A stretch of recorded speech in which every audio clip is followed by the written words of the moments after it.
พันนาได้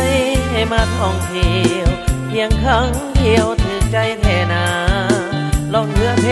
ตามสายทาลาเป็นมวลมาสาโอโดนน้อยใหญ่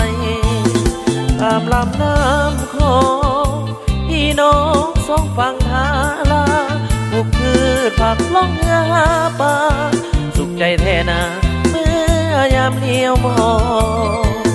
ตะเวียนคอยคำหมู่สาลิกาเจอกับคนเมืองจำปาสังเส้นหน้าสะออนก็อยากจะย้อนวนคืนยินทาขึ้นซื้อหรือน้ำว่าเป็นเมืองดินดำน้ำสูงภาษาพุ่มลุ่มภูเขาหน้าแสงหน้าปี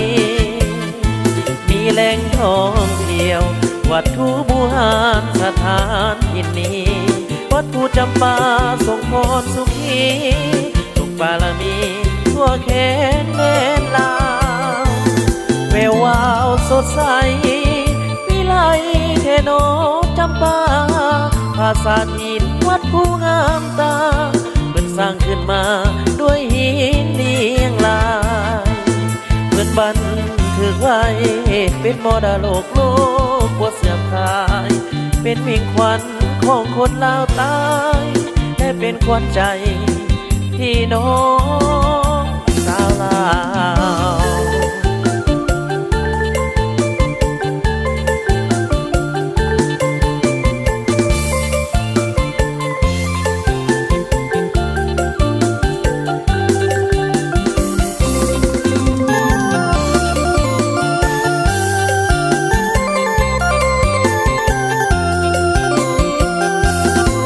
ซื้อ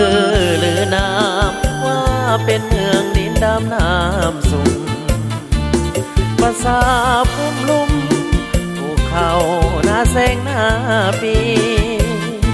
มีแหล่งท่องเที่ยววัดทูบูหานสถานที่นี้วัดภูจำปาทรงพรสุขีทุกบารมีทั่วแขนแดนลาวแวววาวสดใสเทโนจำปาภาษาถิ่นวัดภูงามตาเป็นสร้างขึ้นมาด้วยหินเลียงลายเพื่อนบันถือไว้เป็นมรดกโล